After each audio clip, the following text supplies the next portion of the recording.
Hey, it's Ronnie. I'm missing the big bang boom over the hill out that way, but I got more important things to do. Pickup was running great. Took it out for a test drive. Oh, look at that tire. I need to zoom in anyway. Let's see if I can do it. That tire's going low. I got warning things like this one on that one too. And yeah, I picked up a freaking nail. I have to plug it or patch it. Let me know. Way before. It's probably down to 15 pounds. It's going flat. Look. These things are awesome, man. 25 bucks, 30 bucks. This is a Kia car. I ain't got no leaks on this one. But here's the kicker. I got it running. I told you in between working on the pickup, I'm going to splice all three of these videos together. Look at that. I got more weight in the front, so I run 36 and 33 in the back. I got my scanner. My old scanner that was $800, 15, well, yeah, probably more than 15 years ago.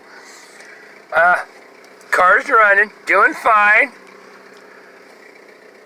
Transmission stuff. I told you I got a problem. And I know the transmission is fine. I had it all out when I put the seals in. I put new seals in it. Everything's cool. Stuff shows up. The new switch for selector, what gears you want to be in. It's snuffed, and a chick jammed it, you know, and made it worse and exploded it. So I figured out that's a new part. They last 400,000 miles basically, and it's a Kia part. But I'm getting the same deal driving, but not just starting from a dead stop like I am now.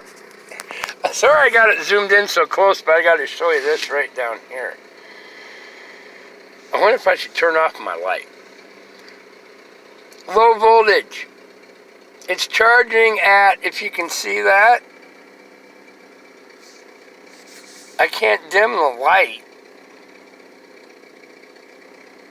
Well, I'll turn the light off and you can see it.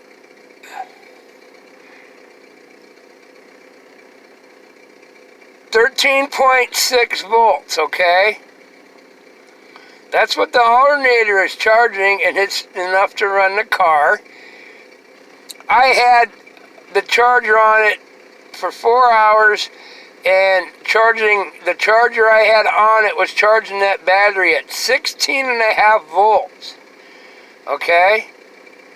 The Kia alternator charges 13.8. Well, there's a draw.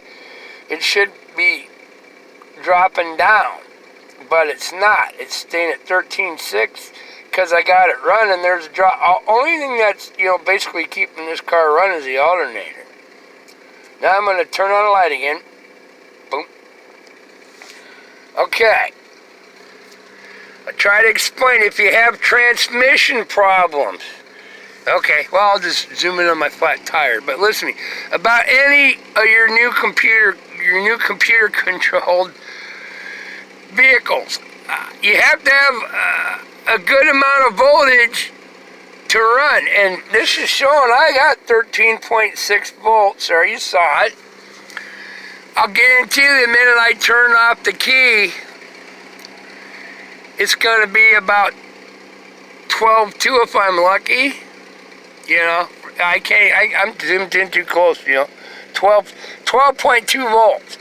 A fully charged battery is 12.45 to 12, depending on if you got a gel cell, 12.65. And that's fully charged and working correct. If your battery's at 12.2, that's only about 20% charged, okay? I'm going to guarantee you, if I shut this car off, and I'll show you what, see, this is one of them USB, just plug in into your lighter. They'll give you a good reference, and it shows the voltage. And it'll show the voltage, what it's taking, you know, like 15 bucks, 13.6 volts I have in the system. The alternator's putting out, well, it was focusing pretty good. And it'll show how much voltage. It'll switch over if I hook up my phone to my USB. Right here, it'll show, but I'm using my phone right now. Well, maybe it'll change. See if I can plug it in.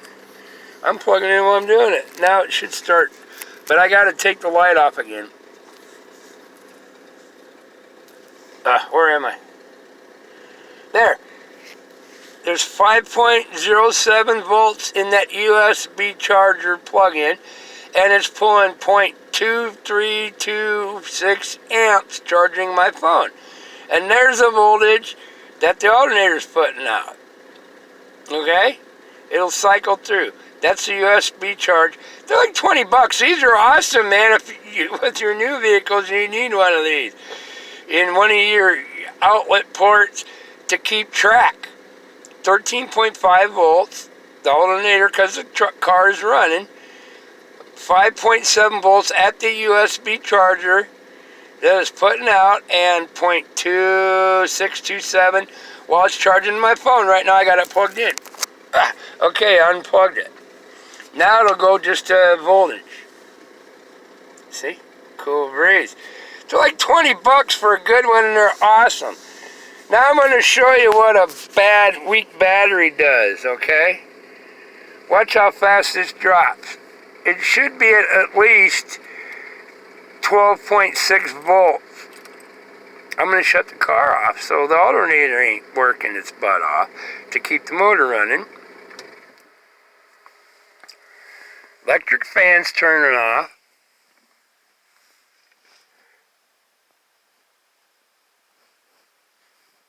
I don't know if I'm zoomed in too close or what, but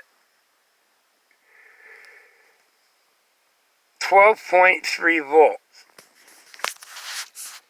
That's barely half charging the battery.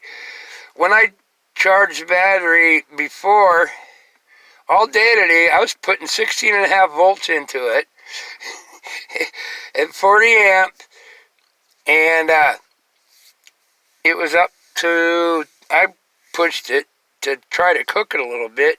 It was up to 13.2 volts. Now it says 12.7. Okay?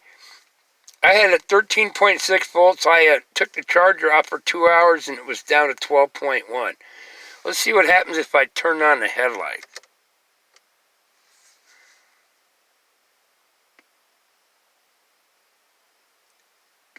12.4.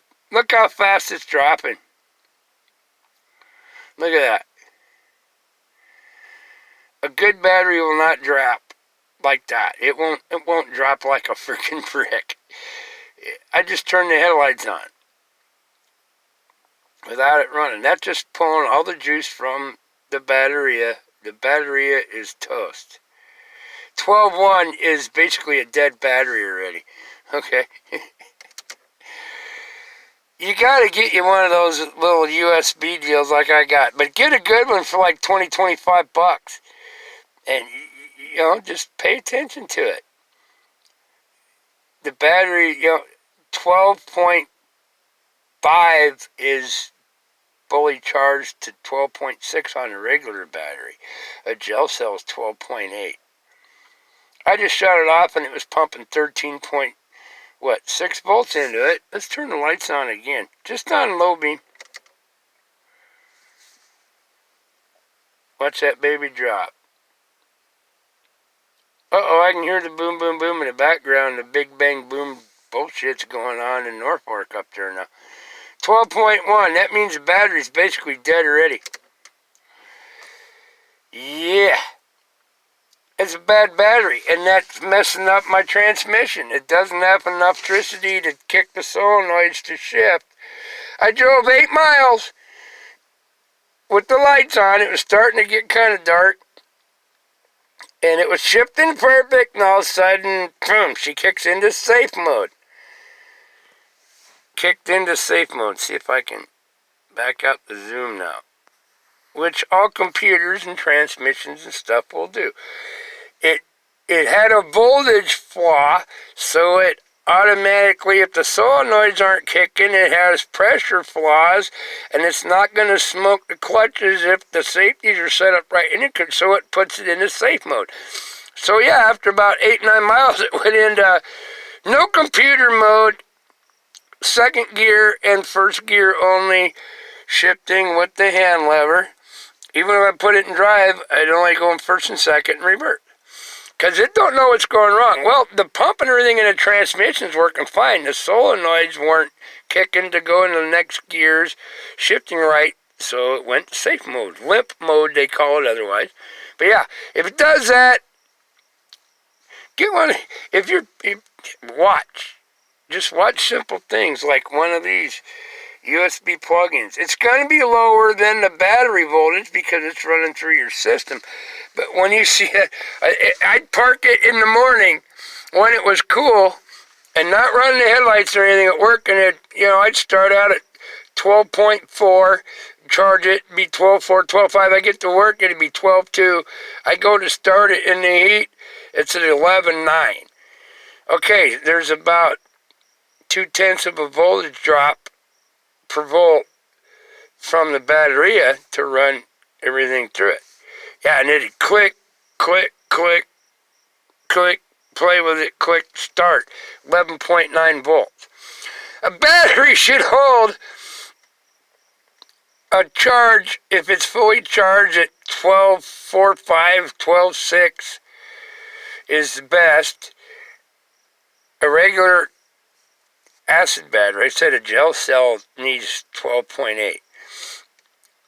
It should hold that charge easily a day or two, all right? When it's dropping from 12.4 on the way to work down to 12.2 while it's being charged from the alternator, and it's 12.2 when I shut it off and I get into it 9 hours later, yeah, and it's in the heat and the sun's beating on it, but it's 11.9, bad battery.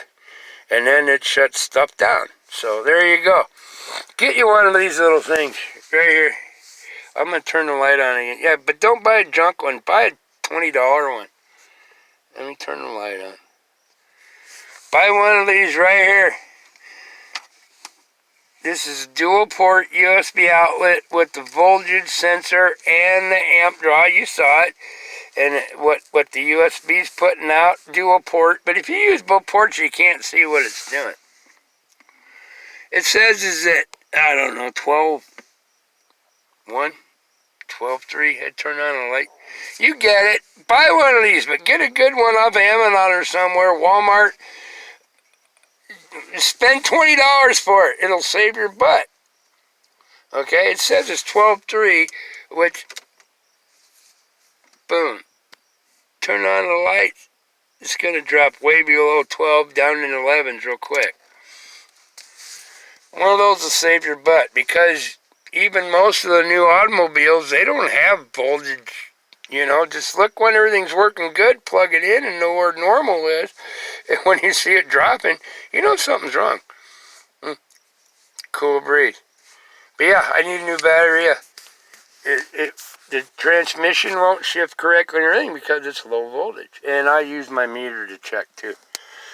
Yeah, and it's through codes. And when I did check the codes, it threw codes that electrical solenoids weren't working. Well, low voltage. You got to have 12.5 to kick them or the computer will shut them off. And I didn't have that. Just your battery, okay? Or your battery connections. Remember that. And yeah, I'd tell you, cool breeze, the big boom stuff, I can hear it in the background. It's not Independence Day yet. It's Saturday, 2 days early. What the hell? Oh, but it's a holiday deal and they started Friday. Friday was what? The second? No, first. Come on. Independence Day is July 4th. Most people say July 4th. Independence Day. Independence of the United States of America from every scumbag freaking ruling country. Except now we got scumbag ruling country back trying to take over, but they're losing their mud and they're going out. That's what happens. Communists ran America, owned America, till we fought them off and said, get the hell out of here. And now communists took over again. So now we're going to have to vote them out and kick them out of here. And even you communists are hurting like a bitch. It's funny. Get you one of those, at least a $20 one, a good one, that shows, voltage and switches back and forth. And plug it in where you see it, where you charge, so you can keep track of what's going on. I had to take it to a transmission shop. It's going to be $150 an hour just to diagnose it. I can look at it and know what it is, and then put the charger on it, charge the battery up, works fine, and then keep watching it while I'm driving. And as the voltage drops down below 12.3 volts, which is basically almost dead, all of a sudden the transmission shifting stuff kicks out, and it goes into safety. Put the charger on it, guarantee it'll take off and run fine until the battery totally drops toast again. I need a new battery. There you go. That's all it is. You need a good mechanic, let me know. If you're around the Norfolk, Stanton, Madison, AO, stuff like this, I can find out real quick. Transmission, $150 an hour. Get one of these for $20. You'll know if it's your battery or something if you just pay attention. Alright. Peace. Love. Have a heart. Have a heart. I'll tell you Happy Independence Day on Independence Day. All this big bang boom crap and stuff and even right days. It's not correct, man. It's just not correct. Because they get the day off. You know what I mean? I don't, but most humans do. I always got stuff to do. Now I gotta fix a tire going flat, too. I'll probably just plug it. Because they're getting wore down pretty good. But yeah, I gotta get a battery here tomorrow. I have a brand new big battery for that Chrysler when my mom is, that I was trying to get going, but it's got something wrong with the system. Yeah, it's something with that frickin' keyless frickin' start, remote start junk. But I ain't gonna spend $1,000 on a two-way scanner for one vehicle that's worn out. But I might have to buy one of these days. I gotta keep fixing, but I got this figured out. It's cool. It's just bad battery. Happened on brand new vehicles, 2 years old diesels with dual batteries. And the cables are all corroded already. On Dodge diesel. And, it won't start. It'll turn, but it won't start. Yeah, we went and checked the voltage. All corroded. Cleaned all the wires off. Put the charger on it. Got it up to correct voltage. Popped right off. There you go. That's how you do it. Service call. Oh man, it won't start. It's only got like 65,000. Well, it has no voltage, so the computer shuts the shit down so you can't hurt anything. Yeah, you gotta have correct voltage to run computers. Low voltage fries shit faster than high voltage. And just don't jump start and screw up and cross feed stuff. Because most computer shit has diodes protecting reverse polarity when you're not supposed to, the newer one. But not guaranteed, because if you do, then they got to sell you a $5,000 box. And then they get to reprogram it. So, yeah, be very careful if you ever jump start a battery or put a battery charger on it. Make sure you're doing it the correct way. But a lot of the electrical stuff is what causes problems where vehicles don't start, don't run, don't do correct. Now, it has to have that voltage. Cool breeze? Alright, you get it. I love you. I'll let you know how it goes tomorrow. Get me a battery, plug my tire probably. It's all good. I said I'll tell you, Happy Independence Day on the 4th of July for you snowflakes on the 4th of July. I love y'all. Love, peace. Have a heart. Take care. Be safe. Have a wonderful holiday. What's left of it. Me, I'm just plugging away working. I'll be back if God and the angels let me. I'll get you one of those, but spend at least $20, $25 for one, alright? I'll turn the light off again. Just one of those. Awesome. I'll be back. God and the angels let me. Ciao.